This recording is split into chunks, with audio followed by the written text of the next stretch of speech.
Eu vou te falar, hein? Que joguinho ruim, hein? Uruguai e Coreia do Sul. A expectativa era muito maior e a gente esperava um joguinho pelo menos com alguns gols de 0 a 0 e pior, um chute na direção do gol em toda a partida. Um chute do Uruguai, de resto, nada de incomodar os goleiros, que só sujaram o uniforme para pular e fazer algumas pontes de chutes de fora da área que passaram perto do gol. De resto, jogo horroroso de futebol. É o quarto 0 a 0 dessa Copa do Mundo até agora. Na primeira rodada da fase de grupos são 16 jogos, né? 14 realizados, 4 0 a 0. Então, complicado, né? Uma Copa do Mundo com bastantes empates sem gols, né? E um jogo desses, assim, é frustrante, né? Porque a gente vê os nomes que estavam dentro de campo. Você tem o Heung-min Son, um dos melhores atacantes do mundo, por muitos o melhor jogador asiático de todos os tempos. Você tem, no lado do Uruguai, um time muito bom, um time que tem lá jogadores do nível de Frederico Valverde, baita meio campo, Bentancur que tá voando no Tottenham.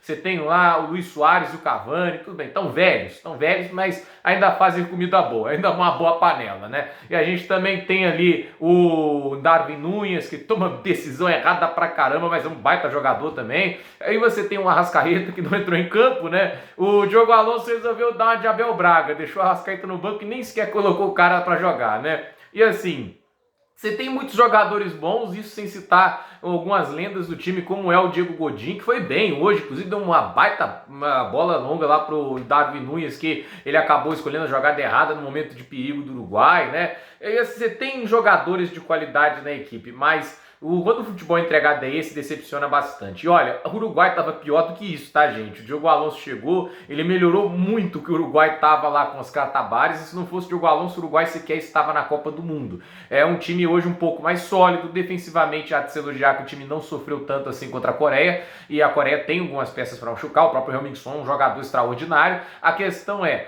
o time no setor criativo ainda é um problema que ele não resolveu. O Uruguai sempre vem conseguindo vitórias à base de placares magros, resultados modestos, porque tem muita coisa para se consertar. E assim, não é que falta peças para ter criatividade. O Bentancur é um jogador que tem certa criatividade, o Frederico Valverde também. Eu acho que talvez o erro dele nessa partida foi ter colocado o Matias Vecino e não o Georgian de Arrascaeta. Eu não estou falando isso aí porque é narrativa do Flamengo e tudo isso, porque o Arrascaeta tem que jogar. Gente, o Arrascaeta é um grande jogador e ele tem sim boa visão de jogo, uma capacidade de infiltração. E o Vecino é um cara muito defensivo, né? A gente vê ele na Inter de Milão, acho que ele ainda está na Inter de Milão, né? Eu posso estar enganado aqui. Ele é um jogador que ele faz essa função mais defensiva, de cobertura. Eu entendo que há preocupação em não sofrer gols, mas o time tem que marcar gols também. E o Nicolás de la Cruz no banco, pro Palestra, para mim não faz sentido também. O de la Cruz é um jogador com mais personalidade. Então, a gente viu um Uruguai, ao meu ver, que não foi muito bem escalado, e as substituições, convenhamos também, nem todas foram as mais adequadas. E o setor criativo do Uruguai foi nulo. Do outro lado, a Coreia do Sul se ancora muito no que o Heung-min Son faz, e não tivemos um jogo lá dos melhores, né? Tem um bom zagueiro, o Kim, que joga lá no eu ia falar Kim também, é muito genérico, falando da Coreia do Sul, que tem uma porrada de Kings no elenco. A questão é que a gente teve uma Coreia do Sul que defensivamente fez um bom trabalho, isso há de se elogiar, mas também no ataque criou quase nada. Um jogo decepcionante, um chute só na direção do gol é uma tristeza para um jogo de Copa do Mundo e não é um resultado bom para nenhuma das duas equipes, né? Talvez para a Coreia do Sul, um ponto assim, você pensa, o Uruguai é uma das seleções mais fortes do grupo, né? Tem Portugal também, mas as pessoas podem pensar e olhar o copo meio cheio. Mas para o Uruguai não tem como ver esse resultado de forma positiva, porque eles não estão tendo um caminho mais fácil daqui para frente. Gana não é tão mais fraca assim que a Coreia do Sul e possivelmente talvez até melhor. Tem peças interessantes esse time. Tem o Kudus no ataque, que é muito bom jogador. Tem o Thomas Partey, tem o Lamptey. Tem muitos bons jogadores em Gana. Gana tem peças para machucar e Portugal nem se falha. A questão de Portugal é a questão tática. O Fernando Santos não é um grande técnico, então é aí que as pessoas podem se ancorar. Mas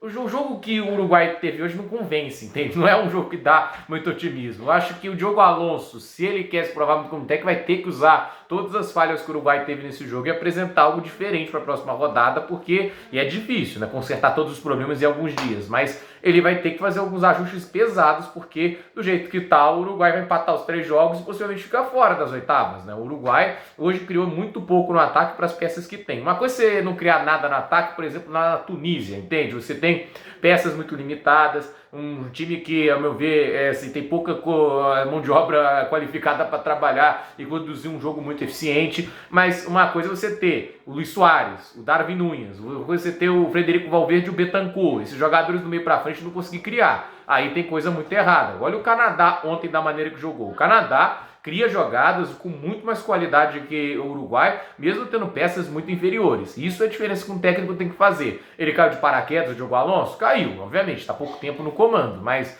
é muito pouco, sinceramente. Já teve jogos para apresentar uma coisinha um pouquinho melhor que isso no ataque. Então, resultado aí um empate 0-0. Agora Portugal e Gana vão decidir a liderança do grupo ou vão decidir se vão ficar empatadinhos também. Não duvido também um 0-0 lá, embora Portugal, ao meu ver, tenha muita, mas muita qualidade individual que possa acabar desequilibrando a partida a seu favor mais do que propriamente para Gana. Vamos ver o que vai acontecer. A Copa do Mundo é uma caixa de surpresas e talvez a gente veja a seleção africana saindo vencedor. Mas isso aí a gente vai ver ali daqui a pouco, quando o jogo acontecer. E depois aqui do jogo entre Portugal e Gana, estarei aqui no canal comentando também. Espero contar com a presença de vocês. Gente, por esse vídeo é isso. Dúvida nos comentários, deixe seu like, se inscreva no canal, compartilhe esse vídeo e até o próximo vídeo.